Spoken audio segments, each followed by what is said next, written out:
એક ભાઈને ફોન આવ્યો, તમારા દીકરાને પોલીસે ચોરીના આરોપ હેઠળ પકડ્યો છે, ટૂંક સમયમાં તેની ધરપકડ થશે. ફોન દીકરાને આપવામાં આવ્યો. તેણે પણ રડતા રડતા પપ્પાને કહ્યું, પપ્પા મારી ભૂલ થઈ ગઈ, પરંતુ મને બચાવી લો. દીકરાનો રડગળો અવાજ સાંભળી એ ભાઈ ગભરાઈ ગયા. ફોન કરનારે કહ્યું, હજી વાત આગળ ફેલાઈ નથી, ત્યાં સુધીમાં કેસને દબાવી શકાય એમ છે. તાત્કાલિક 3 લાખ રૂપિયા મોકલો. 1-2 અધિકારીને પૈસા ખવડાવી દીકરાને આરોપમાંથી મુક્ત કરી શકીશું. પેલા ભાઈને માથે પરસેવો જાય. એને કંઈ સમજાયું નહીં શું કરવું. એણે તાત્કાલિક 3 લાખ રૂપિયા ટ્રાન્સફર કરી દીધા. પછી પત્નીને જાણ કરી. એણે દીકરાને ફોન કર્યો, પણ દીકરો તો હોસ્ટેલમાં સહી સલામત હતો. પોલીસ વગેરેની આખી વાત ખોટી હોવાનું સમજાયું. હવે એ ભાઈ પોલીસ સ્ટેશન ગયો.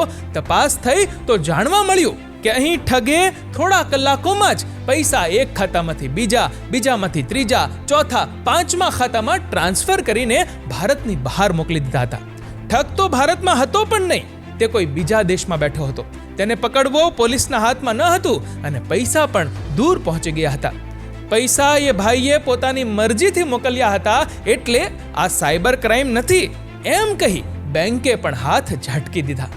દીકરાના રડગળા અવાજવાળો ફોન પર થયેલી વાતનો હકીકતમાં AI એટલે કે આર્ટિફિશિયલ ઇન્ટેલિજન્સનો ઉપયોગ કરીને અવાજ બનાવવામાં આવ્યો હતો, જે એકદમ સાચો લાગે એવો હતો. સાવધ રહો.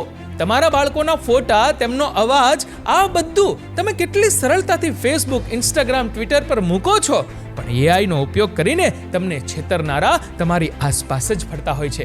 એ ભૂલશો નહીં. મિત્રો, આ વિડીયો વિશે તમારું શું કહેવું છે કમેન્ટ કરજો, અને વિડીયો ગમ્યો હોય તો લાઈક અને શેર પણ